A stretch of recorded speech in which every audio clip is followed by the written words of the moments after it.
Baik, selamat sore Bapak Ibu yang sudah hadir. Terima kasih sudah mendaftar dan menyediakan waktunya untuk mengikuti webinar malam ini. Semoga webinar malam ini bisa bermanfaat. Dan tadi yang sudah hadir duluan itu banyak mendengar video dari Buana Sinergi ya.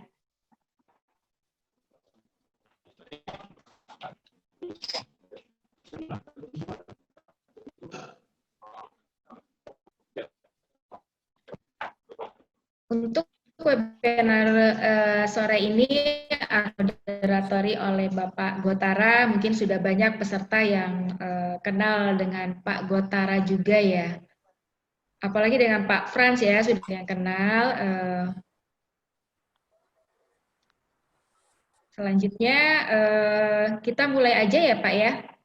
Saya serahkan ke Pak Gotara ya Pak ya. Baik, selamat malam Bapak Ibu semua. Selamat bergabung. Terima kasih telah hadir dalam acara webinar Business Contingency Plan. Jadi materi ini sengaja memang kami sebarkan atau informasikan dalam rangka terkait dengan masalah tugas-tugas kita, apalagi dengan masalah aset-aset yang penting yang harus memang menjadi bagian daripada tugas kita semua. Ya, sebelumnya saya kenalkan dulu Pak Frans. Pak Frans ini beliau adalah dengan namanya adalah Dr. Raden Gunawan, menyelesaikan pendidikan Master Management on Human Resource Management di New South Wales University. Lalu program Doktor Kriminologi di UI di Depok dan Doktor Manajemen di Universitas Persada Indonesia. Beliau juga sudah banyak berkecimpung di dalam tugas-tugas manajerial security, baik sebagai General Manager dan Asset Protection dan ERT Manager. Saya pernah ketemu beliau waktu di Shell. Beliau waktu itu Manager Regional Security ya untuk Shell wilayah regional Asia. Selanjutnya, dalam kesempatan ini beliau akan menyampaikan Business Contingency Plan kepada kita semua, yang nantinya mungkin ada tahapan-tahapan berikutnya yang akan lebih serius, lebih intens lagi yang akan dilakukan oleh Bu Ana Sinergi. Untuk menyingkat waktu, saya persilakan untuk Dr. Raden Gunawan atau Pak Frans menyampaikan materinya. Silakan. Oh ya, saya untuk pertanyaan-pertanyaan nanti di sesi akhir ya. Jika ada pertanyaan dari teman-teman semua, silakan dimasukkan ke dalam Zoom group chat untuk saya inventarisir dan nanti akan saya sampaikan kepada Pak Frans untuk dijawab. Silakan, Pak Frans, dilanjut. Terima kasih Pak Gotara dan terima kasih Bu Ana Sinergi telah memberi kesempatan saya untuk berbincang-bincang dengan rekan-rekan semua dalam forum ini. Jadi yang pertama-tama saya akan sampaikan bahwa contingency plan, ini suara saya jelas nggak Pak? Halo, tes? Jelas ya. Jelas Pak, jelas. Jadi contingency plan itu sebetulnya sudah ada di kita masing-masing. Sebelum kita cerita mengenai bisnis contingency plan, kita cerita mengenai diri kita waktu masih kecil, kita mau pergi sekolah, itu dibilang sama orang tua, hati-hati kalau nyebrang. Artinya orang tua udah assessment, bahwa di jalan tuh banyak bahaya. Nah, jadi dikasih tahu hati-hati, kita waspada, kan gitu. Atau kalau nyebrang, tengok kiri kanan. Nah, itu juga contingency plan. Begitu di jalan, kita lihat ada mobil banyak, ya kita lihat kiri kanan. Sampai sepi baru nyebrang. Ya. Contoh lain, misalnya kalau ini aja, mobil kita. Atau motor Vespa ya, biasanya itu ada ban cadangan. Nah, itu juga contingency plan. Kenapa? Karena bisa terjadi suatu saat bannya kempes, Kalau kita nggak punya cadangan, kita repot, gitu. Nah, itu juga udah ada contingency plan secara nggak langsung. Ya. Banyak lagi. Nah, yang paling menarik itu terjadi pada tahun 2012. Pernah mati listrik sampai 3 kali 24 jam kalau nggak salah. Nah, itu sampai Presiden Jokowi datang ke PLN, dia komplain, kenapa bisa terjadi? Sampai ada kata-kata, emang PLN nggak punya contingency plan, gitu. Nah, itu sebagai contoh upaya untuk mengantisipasi keadaan kontingensi. Nah, sekarang kontingensi itu sebetulnya apa? Kontingensi itu sebetulnya suatu keadaan yang tidak terkendali atau sulit dikendalikan. Sehingga plan itu perencanaan. Contoh lagi, kalau kita mau dari Jakarta mau ke Bandung, ya kan? Kita ditunggu sama kawan di Bandung jam 10 misalnya. Kita perhitungan kalau Bandung Jakarta itu 3,5 jam misalnya. Nah, kita ngambil waktu lebih lambat lagi. Yaitu kita ambil waktu lebih diperkirakan 4 jam atau 5 jam. Kenapa? Karena kalau sampai ada macet atau ada masalah di jalan, itu masih ada cadangan waktu. Itu juga sebagai contoh contingency plan. Sama seperti Anda, misalnya dari kawan-kawan security misalnya, dilatih untuk bela diri, itu juga contingency plan. Kenapa? Karena kemungkinan terjadi adanya serangan dari penjahat ataupun dari lawan gitu. Kita udah berlatih. Nah, itu contingency plan juga. Jadi secara garis besar intinya itu sih sebetulnya. Gitu. Nah, sedangkan kalau bisnis contingency plan itu diterapkan metode-metode tadi itu di dalam organisasi ataupun di perusahaan, ya gitu.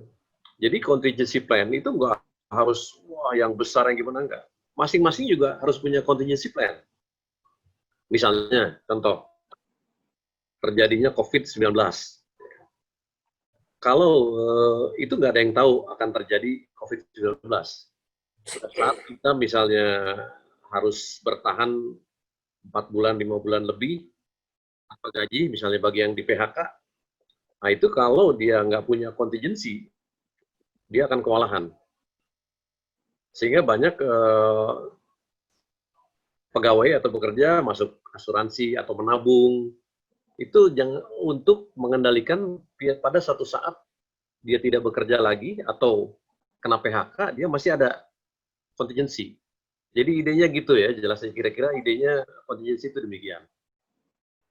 Misalnya kalau waktu masih muda kita pengen macarin si A gitu, ya kita harus punya contingency plan.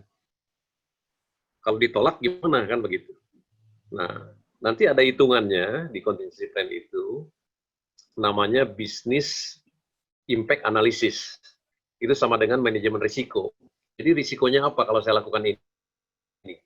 Contoh lagi, kita ada tawaran kerja di perusahaan B. Nah, kita harus asesmen dulu, harus teliti dulu. Kalau kita pindah, apa untungnya, ruginya? Pada saat pindah, apakah cocok atau tidak? Nah, kalau tidak cocok harus bagaimana? Pindah lagi atau gimana? Itu contingency plan. Contingency plan. Jadi itulah sebetulnya idenya contingency. Kalau nanti dalam perkembangannya udah ada ISO-nya juga, bisnis contingency plan dan segala macam yang rumit-rumit. Dasarnya itu, dasarnya. Jadi kita lihat ini konsepnya di sini. Saya akan share.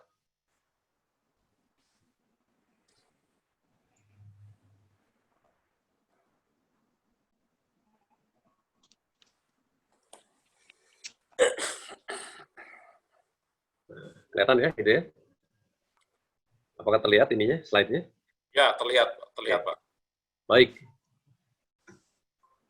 Nah, jadi di sini dijelaskan bahwa yang dimaksud dengan contingency itu apa? Itu keadaan yang masih diliputi ketidakpastian dan berada di luar jangkauan. Itu menurut Kamus Besar Bahasa Indonesia. Jadi kalau lihat sejarahnya contingency plan itu pada zaman Perang Dunia Pertama atau Perang Dunia Kedua, di mana satu negara berperang, dia selalu mencadangkan baik logistiknya, ekonominya, dan segala macam. Kalau dia kalah perang, apa yang dilakukan? Gitu. Kira-kira begitu. Nah, keadaan ini bisa terjadi di mana saja dan skalanya bisa dari kecil sampai besar. Bisa diri sendiri, bisa lingkungan keluarga, bisa organisasi. Itu ketidakpastian itu selalu ada karena dunia kita dinamis ya, bergerak terus, berubah terus, beda orang, beda organisasi, beda lagi. Jadi ini sebetulnya pengetahuan yang sangat baik untuk kita semua, tentunya buat organisasi juga. Untuk yang pertama, mempelajari kontingensi itu kita pahami dulu, seperti konsep-konsep cerita tadi. Kemudian ada kata krisis. Apa bedanya krisis sama kontingensi? Kalau krisis itu peristiwa yang sedang atau diperkirakan akan tidak stabil dan mempengaruhi individu ataupun masyarakat. Ya. Tapi kalau kontingensi itu di atas krisis. Krisis masih bisa dikendalikan juga. Kontingensi itu perlu planning yang terencana dengan baik dan diujikan. Baik, nah ini komponennya kontingensi di sini ada incident response plan, disaster recovery plan, dan business continuity. Kalau insiden itu apa, Pak? Insiden itu suatu kejadian yang harus segera direspon. Karena berfokus pada respon langsung. Kemudian disaster recovery itu apa? Disaster itu bencana. Bencana. Jadi rencana kalau sudah terjadi bencana mau ngapain? Nah, seperti contoh COVID-19 itu adalah bencana. Nah, itu nanti dari kayak organisasi yang menangani COVID ini atau ada satgas dan segala macam, dia mempersiapkan kalau terjadi recovery-nya gimana. Jadi kalau recovery itu seperti orang baru sakit, gimana untuk sembuh kembali, untuk sehat kembali. Recovery. Kalau insiden respon itu respon langsung terhadap insiden, terhadap kejadian, ya, rencananya. Dan yang paling bawah itu ada business continuity plan, yaitu bagaimana bisnis itu harus terus berjalan, continuity berjalan. Nah, kalau dalam bidang bisnis itu, misalnya perusahaan sudah invest dan segala macam, kalau terjadi sesuatu, gimana caranya bisa berjalan terus tanpa terhambat oleh kejadian-kejadian yang telah terjadi. Itu ketiga komponen ini ada dalam contingency plan. Jadi contingency plan itu merupakan suatu tindakan yang dirancang untuk merespon secara efektif dan cepat ketika mengalami suatu peristiwa yang tidak terduga dan memiliki potensi mempengaruhi operasional bisnis. Jadi kalau perusahaan-perusahaan besar, karena dia investnya besar juga, dia tidak mau rugi kalau terjadi sesuatu, dia akan membuat contingency plan. Jadi plan atau rencana bisnis bila terjadi keadaan darurat, baik itu karena bencana alam, bencana buatan manusia, atau misalnya bencana lainnya, dia sudah siap untuk melakukan. Kenapa sudah siap? Karena contingency plan itu diawali dari assessment, diawali dari penilaian suatu keadaan. Ya. Contoh, kalau kita mau pergi ke hutan, kita kan harus cek dulu hutannya hutan mana, terus banyak lintah atau tidak, banyak ular atau tidak, kita bikin contingency plan. Nanti kalau terjadi misalnya ketemu lintah, kita harus bawa antinya dan segala macam ya. Jadi itu, jadi intinya seperti apa ya, tindakan yang harus dilakukan pada saat terjadi sesuatu yang tidak diinginkan. Lanjut. Nah, apa kegunaannya contingency plan itu? Dengan adanya rencana contingency atau contingency plan, atau dalam bahasa Indonesianya tanggap darurat, itu akan melindungi manusia, melindungi kesehatan kalau kaitan sama medis, ya, keselamatan, kesejahteraan, dan lain-lain. Ya. Karyawan, kalau kita di perusahaan, baik karyawan diri sendiri, karyawan, manajemen, vendor, kemudian juga kontraktor, itu akan terlindungi dengan adanya rencana tanggap darurat atau contingency plan. Kemudian juga lingkungan, jangan sampai rusak lingkungan dengan rencana-rencana pelatihan itu. Kemudian melindungi aset, reputasi, dan keberlangsungan. Jadi untuk mengantisipasi itu diperlukan plan atau rencana. Baik, kita langsung lanjut. Langkah-langkah untuk melakukan rencana kontingensi. Yang pertama, yaitu mengidentifikasi. Mengidentifikasi itu mengidentifikasi atau memahami, mengetahui, mempelajari apa yang kemungkinan terjadi. Kita ambil contoh pembalap lah. Pembalap itu dia memikirkan risikonya, kalau jatuh bagaimana, kalau belokan harus bagaimana, dan segala macam. Makanya dia pakai baju anti gores, ya, pakai helm, kemudian cek remnya dan segala macam. Dari identifikasi tersebut nanti akan dianalisa. Tadi yang keadaan-keadaan yang kemungkinan terjadi itu dianalisa. Seberapa besar akan terjadi, seberapa besar tidak akan terjadi. Nah, dengan kita memprioritaskan masalah atau risiko-risiko tadi, maka kita akan melakukan dengan baik atau mendesain mana dulu yang prioritas yang diamankan. Kemudian setelah didesain baru pelaksanaan pembuatan rencana. Dan yang terakhir, rencana itu harus dites, harus diuji coba. Jadi kalau kita bikin rencana itu harus dicobakan dulu. Ini bisa nggak berjalan atau benar nggak bisa berjalan. Nah, itulah kira-kira siklus pembuatan rencana kontingensi. Jadi yang pertama itu, ini yang paling penting, mengidentifikasi. Kalau kita bisnis jualan pulsa, gitu, apa kira-kira risikonya?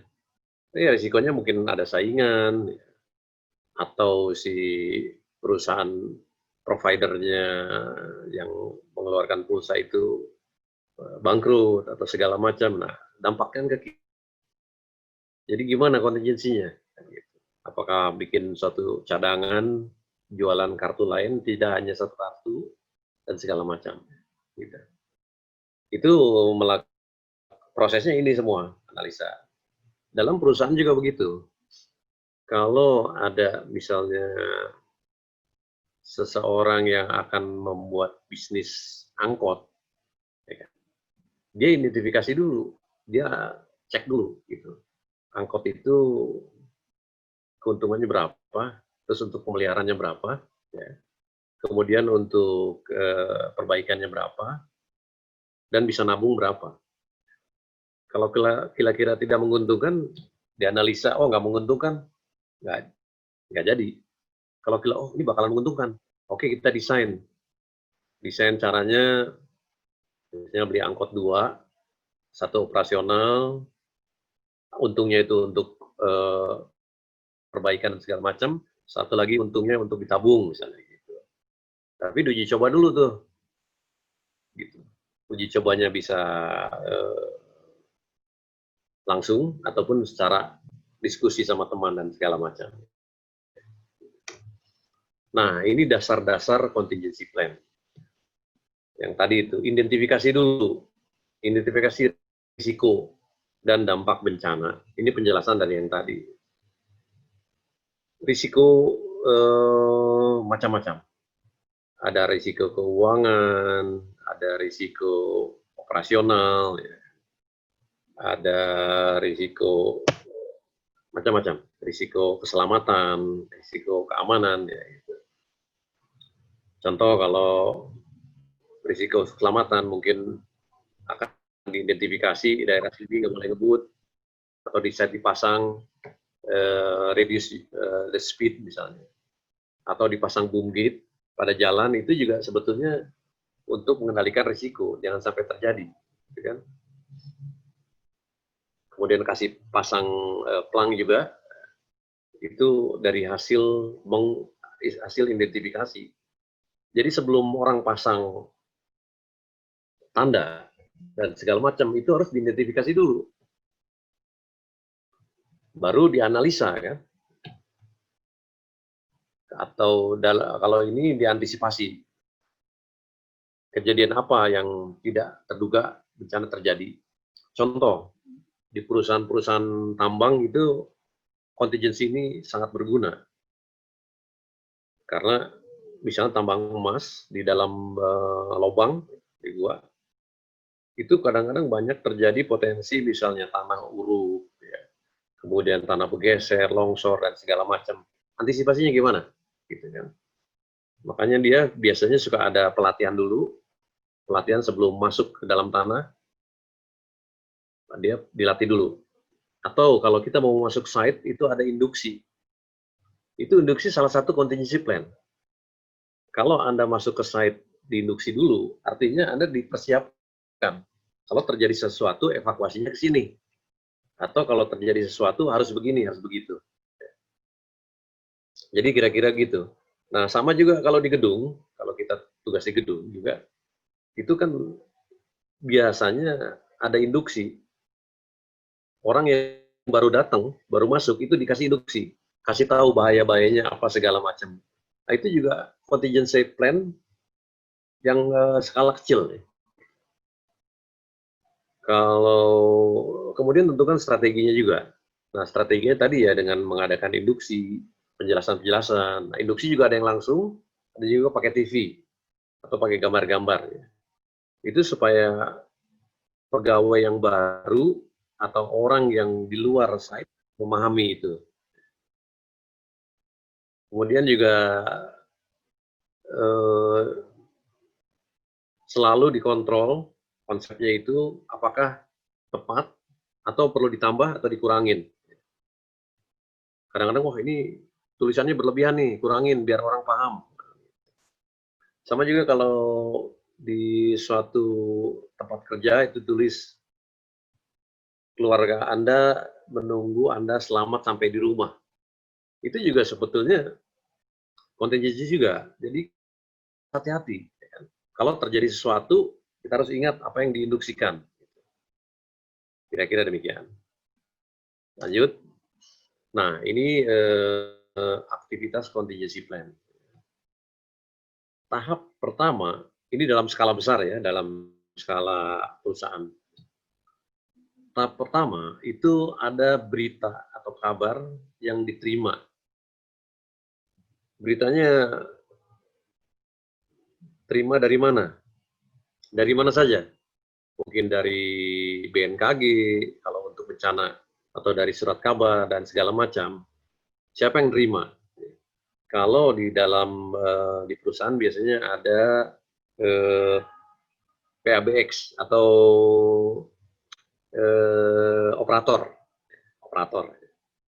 Itu operator tuh pekerjaan yang bukan sembarangan ya.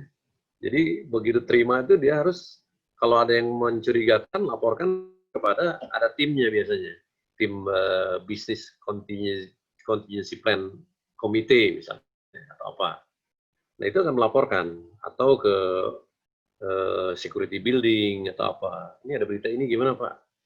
Nah itu harus diverifikasi, sumbernya itu harus dicek, beritanya, isi berita. Mungkin ada ingat ada istilah A1, ya. A1 Pak, gitu. Itu sebetulnya ada tahapannya. Ada A1, A2, A3, A4, B1, B2, B3, B4, C1, C3, C2, C3, dan seterusnya. Itu apa artinya? Kalau A1, itu beritanya benar dan sumber beritanya dipastikan benar. Gitu kan. Kalau A2 misalnya, beritanya benar, tapi sumbernya diragukan dan segala macam. Kalau B apa kan gitu. Itu ada klasifikasinya sebetulnya. Kalau dalam nanti kalau yang lebih lengkapnya, itu nanti diberitahu tuh kalau dalam training itu. Kalau A1 tuh apa, A2. Sehingga kita begitu dengar berita, verifikasi sumber dan isi berita. Mungkin terjadi atau enggak. Apalagi zaman now, itu hoax tuh banyak. Hoax itu isinya mungkin faktanya betul. Tapi opininya lain cerita. Kemudian analisanya juga lain. Nah, jadi yang ditangkap sama kita lain. Gitu. Nah, makanya itu perlu tadi itu menganalisa kualifikasi berita itu. A1 atau B1 atau C1 atau A2 dan segala macam. Gitu. Itu kira-kira. Begitu misalnya berita di sini diterima A1, ya kan? Nah, dianalisis sama tim, adanya contingency management team, CMT, menganalisa. Gimana nih? Apa yang terjadi dan apa dampak terhadap perusahaan dia? Gitu. Nah, setelah hasil analisa berita A1 tadi, dan mungkin memang betul terjadi, kemudian diumumkan kepada seluruh karyawan perusahaan bahwa ini diberitahukan kepada semua situasinya begini, Anda harus siap-siap atau melihat contingency plan yang ada. Nah, itu sebelum terjadi. Setelah terjadi, maka diartikan CMP. Tadi contingency plan, contingency management plan. Itu diaktifkan. Artinya diaktifkan itu jadi, rencana yang ada di planning tadi, itu dilaksanakan. Jadi yang disebut contingency plan atau business contingency plan, itu sebuah dokumen yang berisi tata cara apa yang harus dilakukan pada saat terjadi sesuatu yang di luar dugaan kita atau mengalami bencana, gitu. Nah, begitu diaktifkan di sini, itu semua plan itu dibuka, dilaksanakan. Gitu. Kita lanjut. Nah, ini dasar-dasar dari contingency plan itu bertahap. Jadi kalau latihan dalam konteks perusahaan yang besar itu bertahap. Pertama yaitu berbasis diskusi. Jadi ini tahap pertama nih kita di sini nih, diskusi based exercise, latihan gimana. Tapi kalau udah seriusnya nanti diskusinya seperti beneran. Jadi ada satu ruangan, di situ ada manajer, ada apa segala macam. Nanti seolah-olah terima berita dari yang tadi itu, yang di sini, terima berita seolah-olah gitu, dianalisa juga dalam latihan itu, terus diumumkan terus ini. Tapi ini dalam diskusi aja, tidak dalam praktek lapangan. Nah, kemudian tahap-tahapnya itu yang mulai dari diskusi, seminar, ya, ini kan webinar sama juga. Kalau mau ditingkatkan lagi kewaspadaan keadaan atau contingency plan itu, dia harus melaksanakan workshop. Workshop itu ada satu kegiatan, jadi tidak hanya mendengar tanya jawab, tapi ada kegiatan dia bikin segala macam. Kemudian langkah berikutnya yaitu ada namanya tabletop exercise yang tadi saya jelaskan itu. Jadi seolah-olah ada berita, skenarionya, terus diskusi gimana harus gimana, coba kontak logistik, coba kontak safety supaya mengamankan tumpahan minyak misalnya apa segala macam. Kemudian yang kedua yaitu tahap operation base. Nah, kalau operation base ini sudah melakukan latihan fisik. Jadi kalau bilang misalnya coba security di blokade daerah sini, itu udah bener. Walaupun nggak terjadi ya, tapi latihannya secara fisik. Terus coba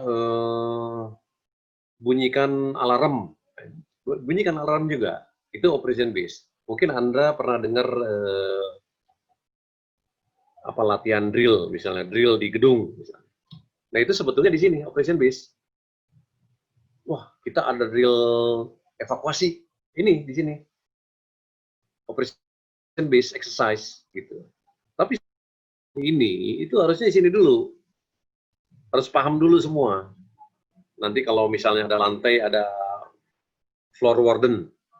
Nah, dia harus tahu tugasnya apa, kan gitu. Nanti ada crisis management team, ya. Itu ngapain aja, gitu kan. Terus cara evakuasinya ngapain saja. Ini di sini dulu, belum pakai orang, belum pakai kegiatan. Tapi kalau di sini itu pakai kegiatan, pakai orang, panggil pemadam kebakaran, misalnya kan untuk biar real latihannya. Ya. Nah makanya di sini ada tahap laksananya drill. Drill itu apa? Drill itu kegiatan yang dilakukan berulang-ulang supaya kita memahami apa yang kita lakukan itu secara otomatis. Ya. Kemudian functional exercise itu melatih seluruh fungsi-fungsi yang ada. Misalnya bagian logistik dalam drill, dalam operation based drill ini, dia melakukan ya operasi logistiknya, kaitannya sama bencana tadi. Ya. Atau bagian safety ya, dia melaksanakan fungsi safety-nya sesuai dengan skenario tadi. Skenario dari plan ini, plan rencana. Ya. Nah, kalau full scale exercise itu secara keseluruhan. Dan ini dilakukan tidak hanya di swasta saja. Di militer juga baru-baru ini itu ada latihan komando pasukan gabungan. Itu dilakukan di Banten. Itu mengenai antisipasi terorisme. Nah, itu sama seperti ini. Tapi sebelumnya itu ya ini dulu. Ini namanya gladi posko kalau di militer itu. Ini gladi lapangan. Jadi kira-kira begitu idenya itu. Jadi sebelum kita mempraktekkan drill, kita harus sosialisasikan konsep-konsepnya dan diskusikan apakah ini cocok atau tidak dan segala macam ya gitu. Baru di sini di operation base itu dia melaksanakan apa yang direncanakan. Ya. Tujuan latihan ini adalah untuk mengevaluasi rencana pengulahan krisis dan emergensi serta SDM dan peralatannya. Jadi semuanya dievaluasi. Nanti dalam latihan di sini maupun di sini ada namanya ini jurinya pencatat. Oh, nomor jam segini sampai jam segini, masalah ini kurangnya ini. Nanti di akhir latihan itu baru didiskusikan dan diperbaiki plannya itu. Jadi makanya kalau gedung-gedung besar itu setahun 2 kali kalau salah. Evacuation drill misalnya, atau fire drill. Yang paling banyak itu evacuation drill sama fire drill. Gitu. Karena daerah rawan bencana alam, gempa maupun kebakaran kan gitu. Makanya banyaknya itu. Tapi kita bisa modif kalau misalnya saya pernah di tambang ya, tambang emas. Itu kontingensinya bisa dimodif sesuai dengan keadaan, sesuai dengan tadi itu ada Nah ini identifikasi risiko. Risiko identify dulu gitu. Sebelum bikin plan, identifikasi dulu risikonya, bikin daftarnya. Risiko apa saja yang bakalan terjadi? Oh, orang naruh bom di mana kan gitu. Terus kita antisipasinya gimana? Mungkin terjadi nggak gitu kan? Kalau mungkin kemungkinan besar, masukkan ke situ gitu. Ancaman itu ya. Nah, tanggung jawab fungsional. Tanggung jawab fungsional itu yaitu pada saat kontingensi ini tentunya ya. Di sini ada BCMC, Business Continuity Management Committee. Jadi ini biasanya anggotanya direktur atau board, petinggi-petinggi di sini nih anggotanya ini. Jadi pada saat kejadian itu dalam plannya itu memang harus disebutkan bahwa mereka harus kumpul di suatu ruangan. Biasanya ruangannya disebutnya war room, war perang room, war room. Gitu. Itu untuk standby di situ semua untuk mengawasi semua kegiatan. Kemudian dari di sini itu ada respon tim. Respon tim itu tadi dari masuknya dari respon plan itu, yang melaksanakan respon plan. Krisis respon plan dan segala macam itu di sini. Jadi kalau level paling bawah itu ERT, mungkin Anda pernah dengar Emergency Response Team. Jadi kalau bahasa Indonesia itu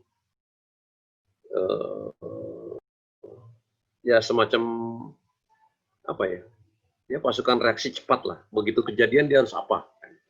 Ini latihnya juga lumayan latihannya nih. Mesti siap ini, siap itu, segala macam. Basicnya dari safety kalau nggak salah nih. Kemudian juga harus koordinasi dengan information technology, orang IT. Karena kan bencana itu bisa juga bencana alam berupa alam kejadian gempa dan sebagainya. Bisa juga bencana ya, IT. Misalnya internet shutdown, padahal semua operasional pintu, gerbang, mesin segala macam IT. Nah, dia mesti punya backup juga kan. Nah, untuk dalam konteks contingency plan, dia akan membantu mengumpulkan informasi ya kan, untuk bikin database. Kalau permasalahannya kompleks dan segala macam harus pakai database. Karena kalau manual pasti miss. Kemudian ada testing, tim testing. Ini siapa yang testing itu ditunjuk tim. Itu biasanya ada unsur dari segala macam, ada senior manajemen, ada segala macam yang terlibat dalam tim. Kemudian ada respon tim manajemen, ya kan? Terus terkait juga yang namanya internal audit. Internal audit, apa fungsinya internal audit? Dia mesti mengaudit juga. Prosedur-prosedurnya udah baik atau belum, atau sesuai dengan standar atau enggak, kan gitu. Kemudian juga ada risk committee. Risk committee itu jadi sekumpulan ada organisasi yang ditunjuk oleh perusahaan khusus menangani risiko enterprise risk. Jadi kalau kita cerita risk itu ada risk enterprise yang kaitan sama perusahaan, ada juga yang risk operational ya kaitan sama diri sendiri ataupun unit kecil ya. Kemudian di sini ada senior manajemen ini yang memutuskan memberikan keputusan juga. Bagaimana? Evakuasi semua atau enggak? Atau cukup tim, respon tim saja? Nah, ini kan masukan dari semua ini. Sehingga dia memutuskan. Jadi memutuskan sesuatu, senior manajemen itu berdasarkan masukan. Masukan dari yang tadi itu ada prosesnya. Nah, dari sini ada analisa dan segala macam masukan. Ini nanti larinya ke sini. Senior manajemen. Risk committee juga ya segala macam. Nah, inilah semuanya ini tercakup dalam business contingency plan. Tentunya ini sangat sederhana sekali, tapi kalau ingin mendalami nanti ada sesinya sendiri untuk lebih dalam lagi. Dan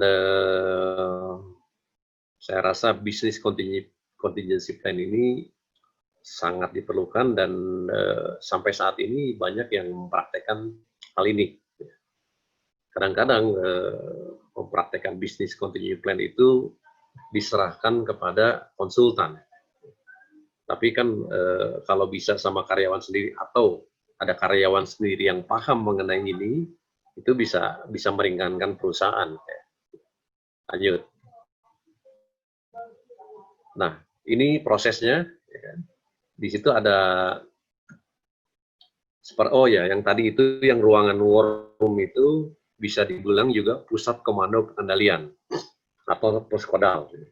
Jadi dalam puskodal itu nanti ada senior manajemen, ada BCMC, ada ini semua ada di situ di pusat komando pengendalian atau puskodal. Itu sebetulnya idenya itu puskodal itu. Kalau dalam keadaan darurat itu semuanya standby di situ. Tapi kalau dalam keadaan aman ya puskodal ya seperti berita yang rutin aja. Pak, ada berita apa Pak? Ini ada daftar ini. Oh ya. Tapi kalau dalam keadaan kontingensi, puskodal itu jadi markasnya, jadi headquarternya, jadi pusat saraf dari kegiatan. Di sini ada rapat darurat, yaitu pada saat 1 jam pertama setelah pengumuman krisis dari perusahaan tadi. Diumumkan ada krisis, rapat darurat. Tadi ingat yang di sini ya. Ada rapat darurat. Analisis di sini, nah ini. Kondisi darurat ini dalam rapat darurat analisisnya. Jadi analisisnya tidak sendiri, itu bersama-sama. Karena ada dari unsur operasional, ada personal juga, ada logistik juga, ada keuangan juga.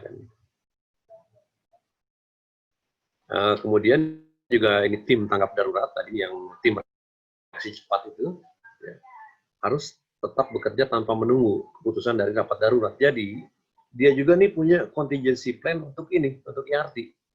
Dia harus ngapain? Nggak nunggu yang lain dulu, tapi terintegrasi kepada contingency plan yang besar.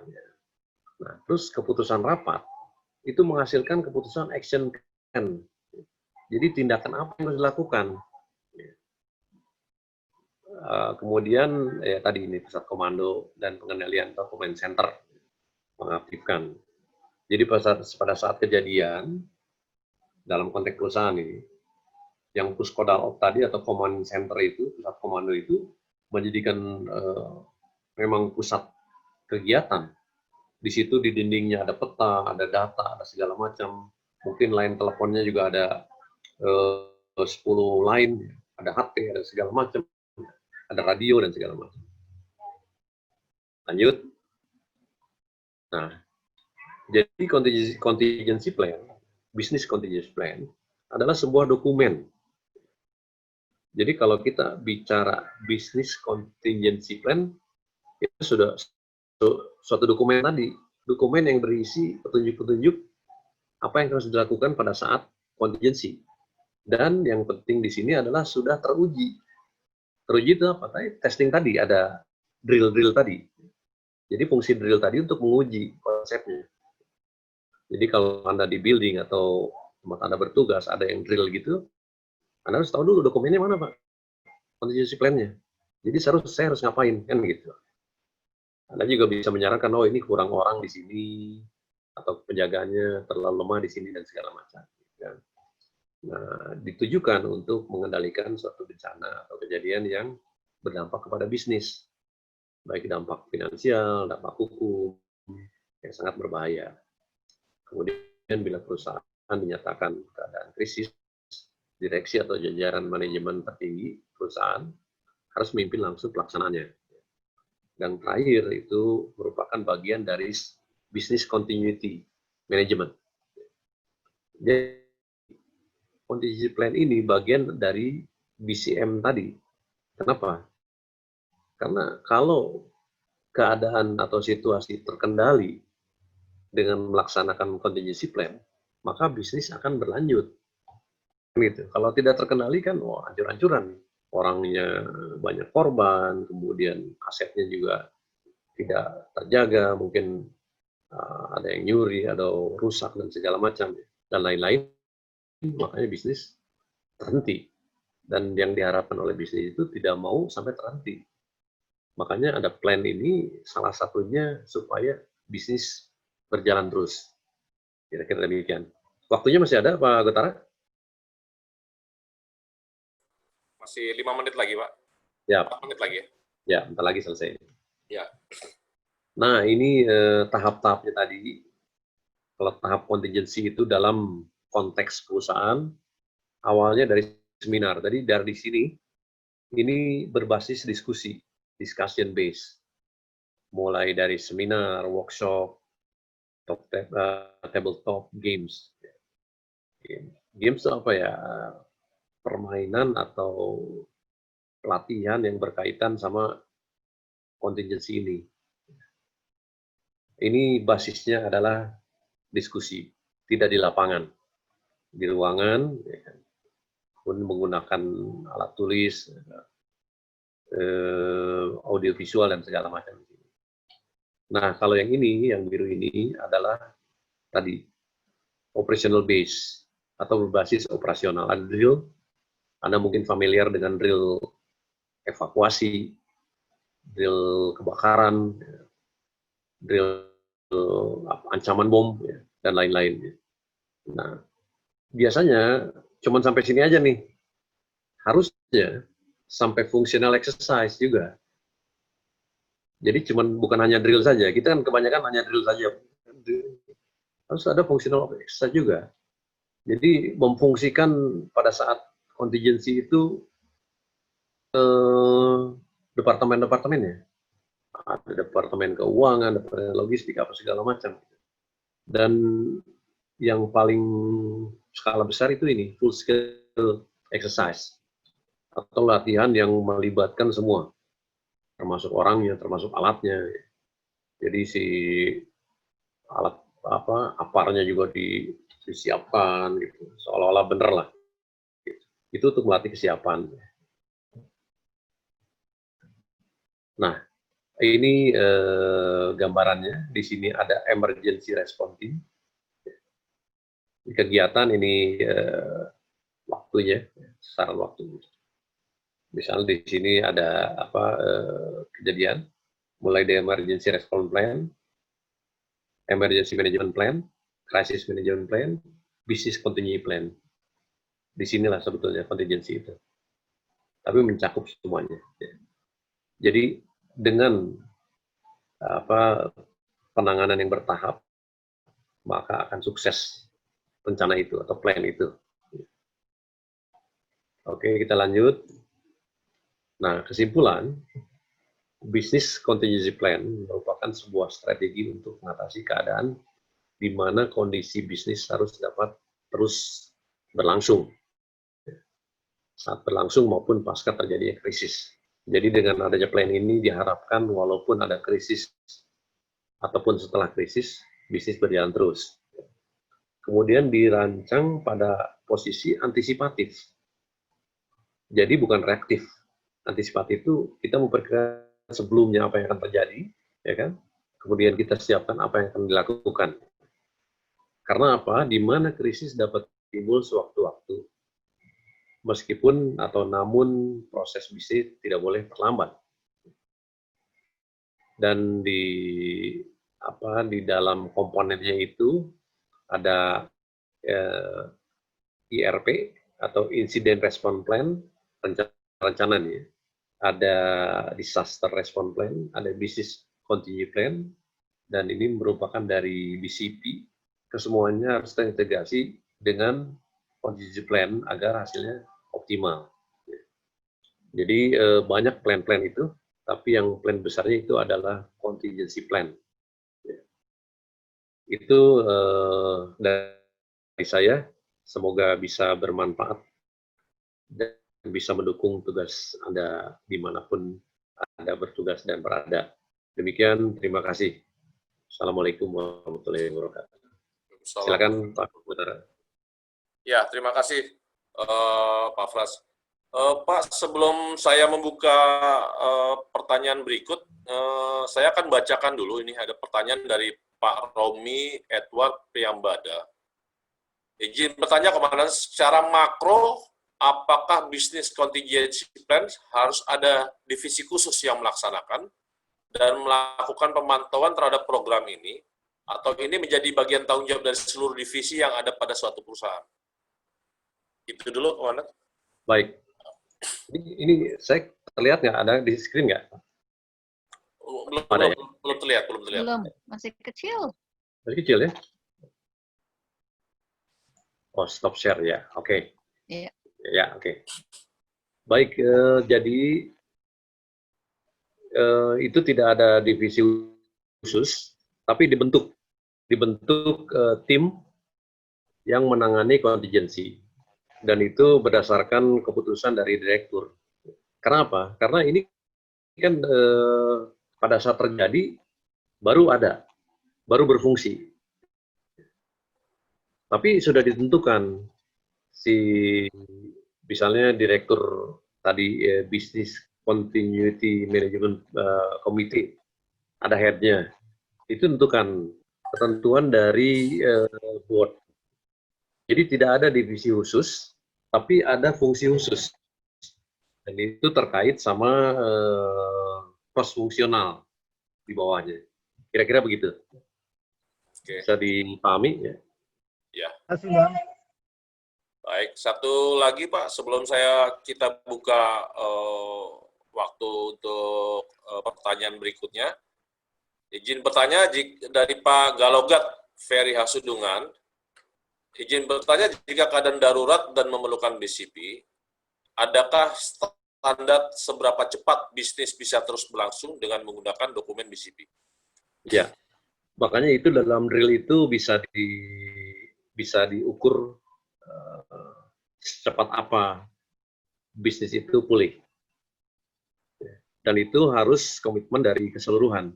Nggak bisa yang bikin karena bisnis continuity plan itu yang membuat adalah seluruh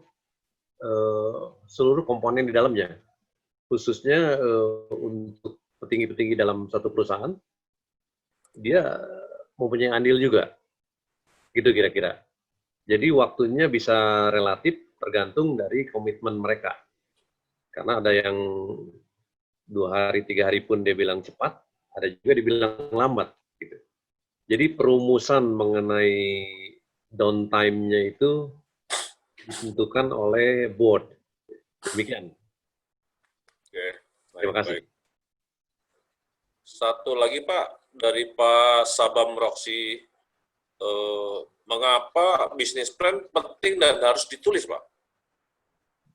Oke. Business continuity plan maksudnya yang harus ditulis. Ya. Karena ini dokumen yang harus menjadi petunjuk nantinya kalau dalam saat kejadian darurat, gitu. Kalau nggak ditulis, ini kan bahaya, karena dikira-kira. Kalau tertulis kan sudah disetujui oleh semua, harus ini harus itu. Nanti larinya ke downtime, nanti larinya ke siapa yang tanggung jawab, gitu. Karena harus laporan juga nanti kepada shareholder, bagaimana kita menanganin contingency ini, gitu. Jadi memang namanya juga business continuity plan, jadi rencana yang harus tulis. Demikian, terima kasih. Ya. Agak unik ya untuk bisnis contingency plan Pak ya. Jadi kayaknya butuh pendalaman materi lagi lebih khusus. Mungkin bagi peserta, teman-teman, bapak-bapak dan ibu-ibu sekalian, jika ada yang ingin bertanya, silakan di mute atau di mikrofonnya untuk langsung bertanya. Barangkali dari Pak Endang Wahyudi, Pak. Pak Endang. Ya. Pak Gotaras, Assalamualaikum. Salam. Pak Komandan Frans, Assalamualaikum. Waalaikumsalam. Terima kasih. Sebenarnya saya langsung aja pernah menangani beberapa kali kasus seperti ini. Cuma secara learning by doing langsung di lapangan. Jadi belum pernah mengikuti acara seperti ini. Jadi apa yang disampaikan sama Komandan Frans itu sudah benar sekali. Pernah juga kita menangani satu business continuity plan bisa mencapai kurang lebih 6 bulan ya. 6 bulan di mana satu perusahaan itu sempat shutdown karena situasi keamanan yang tidak terkendali pada saat itu. Nah, proses itu teorinya itu betul-betul harus kita jalankan, memang melibatkan semua fungsi dan decision maker ada pada board. Itu benar sekali Pak Fran. Jadi pengalaman yang di lapangan itu yang banyak saya pelajari, satu sama lain, saling membantu, integritas itu sangat penting dalam teamwork. Itu aja mungkin penambahan dari saya. Ya, baik. Terima kasih, Benang. Ya. Ya, terima kasih banyak. Jadi memang teori ini materi ini bukan hanya sekedar teori di atas kertas, tapi pada pelaksananya juga memang harus melibatkan semua departemen atau divisi yang terkait dalam bidang usaha di lingkungan kerja kita. Barangkali ada pertanyaan lain dari teman-teman yang lain? Dari Pak Narup Dwi Karya ini, yang sering di demo, gimana?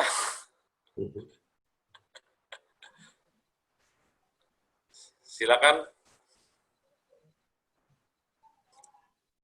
Ya, Pak. Mungkin dari Pak Narup, terima kasih kemarin sebelumnya. Ya, untuk itu mungkin planning-planningnya ya saya harus mendalamin juga ya. Ketika ada pendemo datang itu kan, tindak-tindakannya itu mungkin lebih tertata lagi gitu ya kemudian ya. Iya. Jadi memang basisnya planning ini itu dari assessment. Dari assessment tuh ya kayak investigasi gitu. Kita cari informasi, cari tahu. Misalnya gini, saya pernah di site juga yang sering di demo tuh hampir tiap hari. Gitu. Jadi kita cari informasi. Siapa aja yang mau demo, ya kan motifnya apa, tuntutannya apa, kan? Kemudian dampaknya gimana, mungkin ada blokir jalan dan segala macam. Kalau kita udah tahu itu, kita bisa bikin plan atau strategi bagaimana. Nah, cuman kalau demo itu masuknya insiden respon plan. Karena jangka dekat kan, begitu kita dengar gini kita planning itu.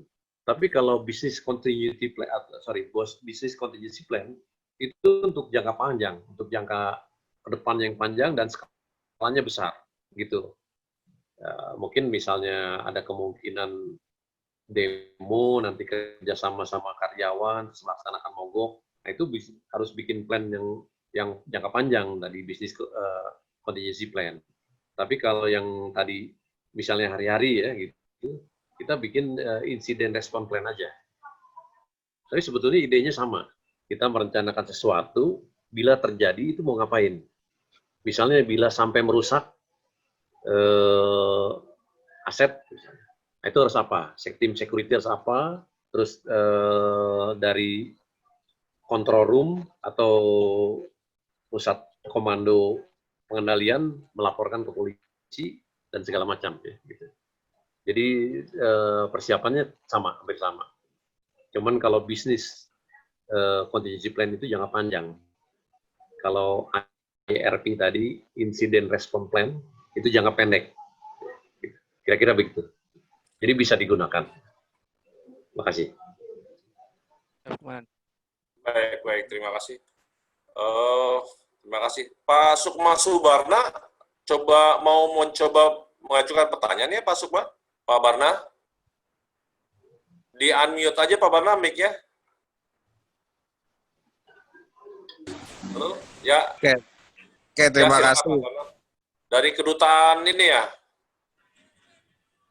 Dari Embassy Royal Arab Saudi. Oh, Royal Arab Saudi. Ya, silakan. Oke, terima kasih Pak.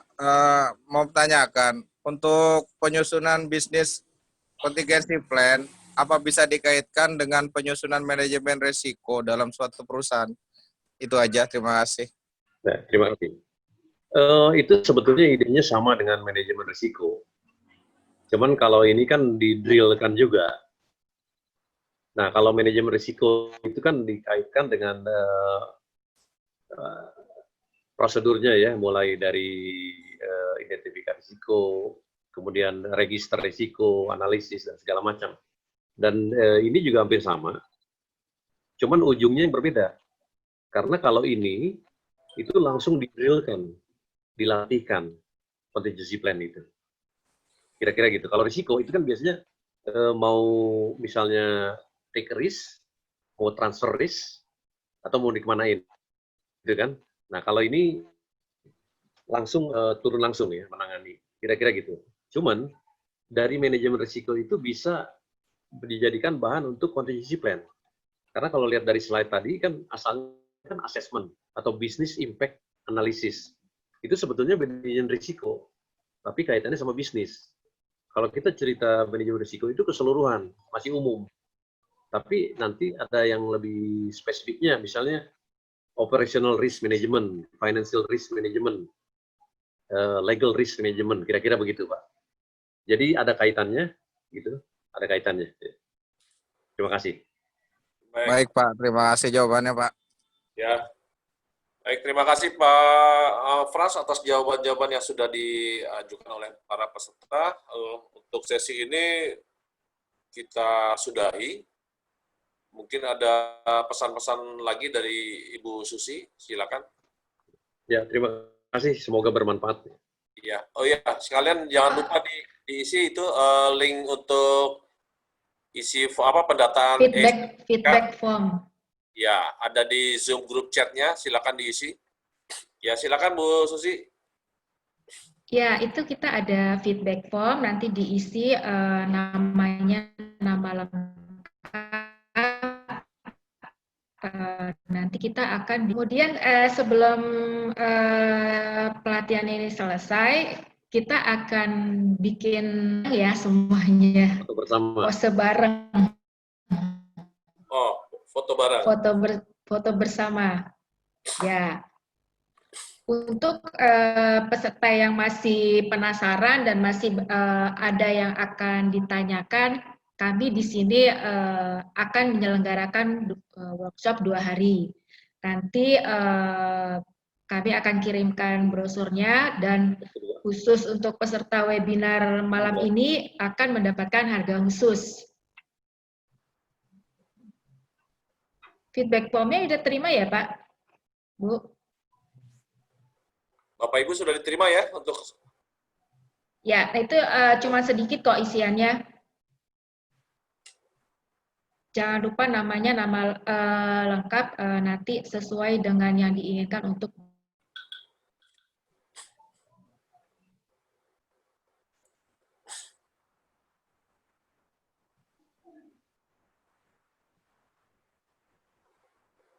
Belum terima form feedback-nya di mana ya?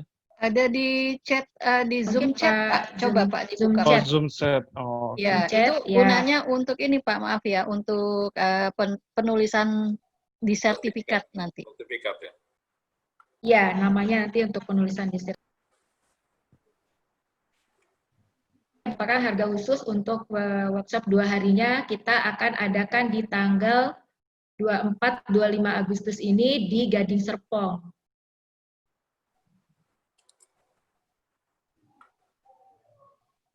Kalau harga normal itu kita di harga pelatihan 2 hari itu di harga 4 juta, tapi untuk peserta webinar kita kasih harga diskon menjadi 3.500.000.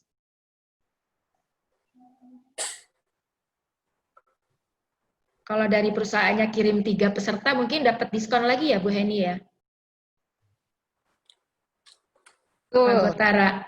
Ya, Untuk dalam satu perusahaan mengirimkan beberapa peserta, nanti kita akan berikan diskon khusus lagi.